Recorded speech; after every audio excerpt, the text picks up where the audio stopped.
Hello વિદ્યાર્થી મિત્રો, welcome to Shahmeen education. તો આ વિડીયોમાં આપણે ધોરણ 3 પર્યાવરણ તેનો એકમ છે 19 આપણા સાથી તેના વિશે શીખીશું। તો ચલો વિડીયોને સ્ટાર્ટ કરીએ।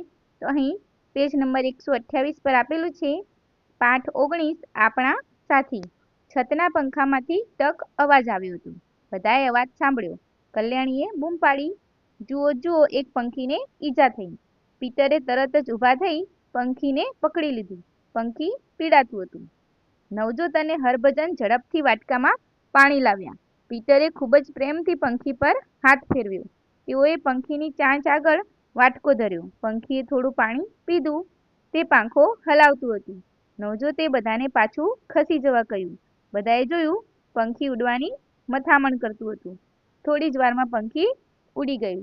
તો આપણે પણ આપણા ઘરે કોઈક વખત આવો કિસ્સો બન્યો હોય તો આપણે પણ આ રીતે પંખીને પાણી પાવું જોઈએ અને તેની સારવાર કરવી જોઈએ।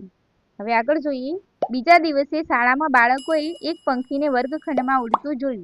બધાને જાણવું હતું કે આ ઈજા થઈ હતી એ જ પંખી હતું કે બીજું। તેઓએ જલ્દીથી પંખો બંધ કરી દીધો। પંખીને જોવા તેઓ તાળી પાડવા માંડ્યા। યાદ કરો અને લખો।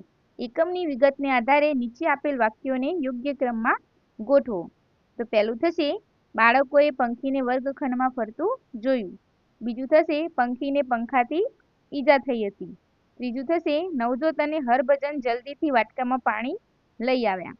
ચોથું થશે પીટરે પ્રેમથી પંખી પર હાથ ફેરવ્યો અને પાંચમું થશે પંખી ઉડી ગયું। હવે આગળ છે શંકરની બિલાડી। શંકર ખૂબ જ ખુશ છે।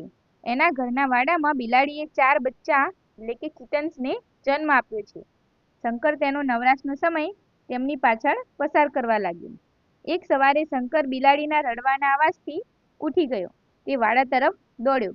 તેણે જોયું, બિલાડી રડતી રડતી 3 બચ્ચાને પંપાળતી હતી। એક બચ્ચું ખોવાયું હતું। શંકર વાડાની બહાર ગયો। તેની બહેન માલિની એક બચ્ચાને રમાડી રહી હતી। શંકરે માલિનીને વાડામાં બોલાવી। માલિનીએ જોયું, બિલાડી બચ્ચા માટે જ રડતી હતી। અહીંયા લખેલું છે વિચારો અને કહો। બિલાડીનો અવાજ કેવો હોય છે? તો આપણને બધાને ખબર છે કે બિલાડીનો અવાજ મ્યાઉ મ્યાઉ એવો હોય છે। તમને કયા પ્રાણી ગમે છે? કેમ? તો મને કૂતરો, ગાય, બિલાડી જેવા પ્રાણી ગમે છે, કેમ કે કૂતરો આપણા ઘરની ચોકી કરે છે। કૂતરો વફાદાર પ્રાણી છે। ગાય આપણને દૂધ આપે છે। બિલાડીને પણ આપણને પાળવી ગમે છે। મીનુની ગાય। મીનુને ગાય છે। ગાયનું નામ ગંગા। મીનુ ગંગાને ચરાવવા રોજ ખેતર લઈ જાય છે। એક દિવસ ઝડપથી આવતું સ્કૂટર ગંગા સાથે અથડાયું। તેના પગને ઈજા થઈ। પગના ઘામાંથી ખૂબ જ લોહી નીકળતું હતું। તો વિચારો અને કહો કે મીનુના કુટુંબના લોકો શું કરશે? તો મીનુના કુટુંબના લોકો જે ગાય છે તેને પહેલા પ્રાથમિક સારવાર આપશે અને જો વધારે ઘા થયો હશે, વધારે ઈજા થઈ હશે તો તેને જે પશુઓના ડોક્ટર હોય છે તેની પાસે લઈ જશે। જુઓ અને લખો। ચંદુ ધોબી તેના ગધેડાનું ખૂબ જ ધ્યાન રાખે છે। ગધેડો પણ તેના ઘણા કામ કરે છે। ચિત્રો જુઓ અને ચંદુ તેના ગધેડા માટે શું કરે છે તે લખો। તો આપણે અહીંયા ચિત્ર જોવાના છે અને તેની સામે ચંદુ શું કરે છે તે લખવાનું છે। તો પહેલું છે ચંદુ ગધેડાને નવડાવે છે। બીજું છે ચંદુ ગધેડાને ઘાસ ખવડાવે છે।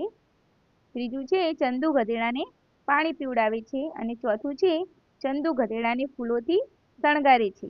હવે આગળ છે વિચારો અને લખો। તમારા ઘર કે પડોશમાં કોઈના ઘરે પાલતુ પ્રાણી છે? કયું? તો હા, મારા ઘરમાં કૂતરો પાળેલો છે। તમારા પાલતુ પ્રાણીનું નામ શું છે? તો તેનું નામ ટોમી રાખેલું છે।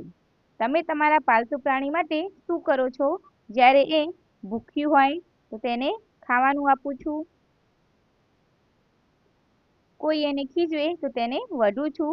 ઈજાગ્રસ્ત થાય તો તેની સારવાર કરું છું। ઠંડી કે ગરમી અનુભવે તો તેની જરૂરિયાત અનુસાર તેને સુવિધા પૂરી પાડું છું।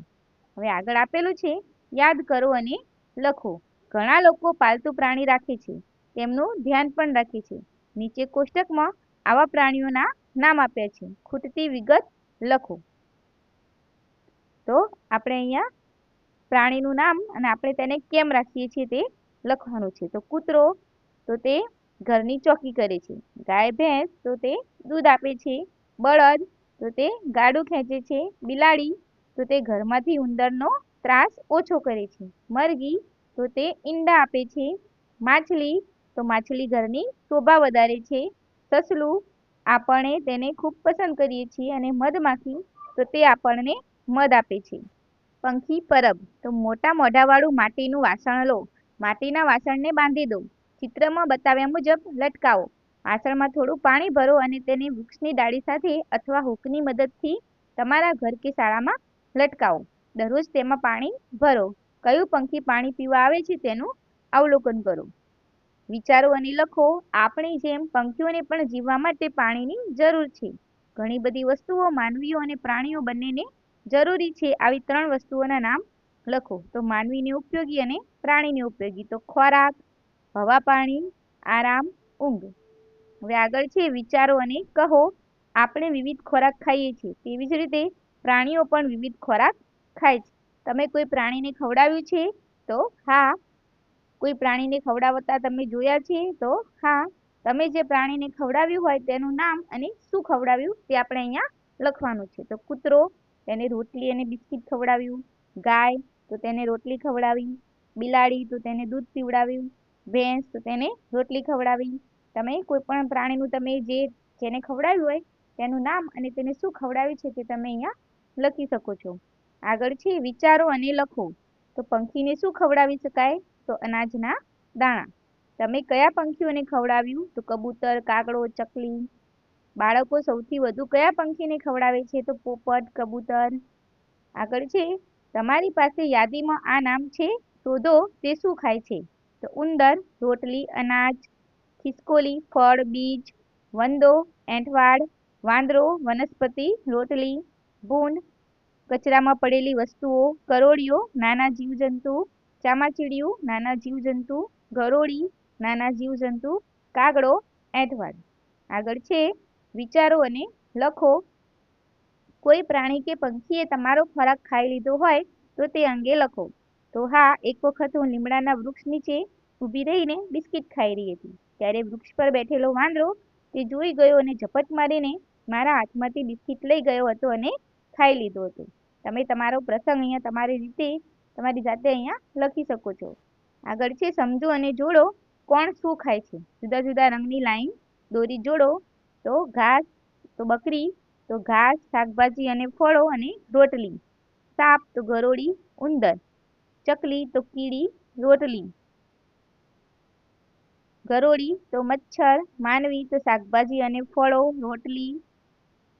આ રીતે તમે અહીંયા જોડી શકો છો. આગળ છે યાદ કરો અને લખો. પ્રાણીઓના નામ લખો. તમે અડક્યા છો તો જેને તમે અડક્યા છો એવા પ્રાણીઓના નામ અહીંયા લખવાના છે. તો ગાય, બકરી, બિલાડી, ગલુડિયું. તમે અડક્યા નથી પણ અડી શકો છો. તો ભેંસ, ઘોડો, ઊંટ, હાથી. અને તમે અડી શકવાના નથી કે જેઓ જંગલી પ્રાણી છે આપણે તેને અડી શકીએ નહીં. તો વાઘ, સિંહ, ચિત્તો, દીપડો. આપણે ઘણા પ્રાણીઓની નજીક કરડવાના કે નુકસાન થવાના ડરથી પાસે જતા નથી. ઘણા પ્રાણીઓને આપણે અડી શકીએ છીએ. તે આપણા ઘરમાં કે આપણી આસપાસ રહે છે. તેમાંના કેટલાક પ્રાણીઓ આપણી મદદ કરે છે. હવે અહીં આપણને આપેલું છે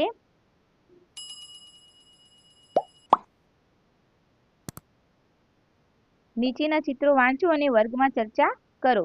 તો માળી ગાર્ડનર એટલે કે રાણીના બગીચામાંથી કેરીઓ લાવ્યો. કેટલી સરસ કેરીઓ છે. માળીએ કહ્યું, રાણીજી, જો પંખીઓ ખાઈ ગયા ન હોત તો આના કરતાં બમણી કેરીઓ હોત. એટલે રાણીએ કહ્યું, શું કહ્યું તે? પંખીઓ કેરીઓ ખાઈ ગયા? તમે પંખીઓને બગીચામાં કેમ આવવા દીધા? એટલે માળીએ કહ્યું, મને માફ કરો, હું એક પણ પંખી બગીચામાં આવવા નહીં દઉં. પછી ગયા વર્ષ કરતાં ઓછી કેરીઓ છે. તમે પંખીઓને બગીચામાં આવતા કેમ ન રોક્યા? આ બીજા વર્ષની વાત છે. એટલે માળીએ કહ્યું, રાણીજી, મેં તેમને રોક્યા હતા. મેં એક પંખી આવવા દીધું નહોતું. પરંતુ આ વર્ષે કીડાઓ કેરીઓ ખાઈ ગયા. તો જો ત્યાં પંખીઓ હોત તો તેઓ કીડાઓને ખાઈ જાત અને આપણે ઘણી બધી કેરીઓ ગુમાવવી પડત નહીં. તો અહીંયા આ એકમ પૂરો થાય છે. તો વિડીયો ગમ્યો હોય તો વિડીયોને લાઈક, શેર અને સબસ્ક્રાઈબ કરવાનું ભૂલતા નહીં.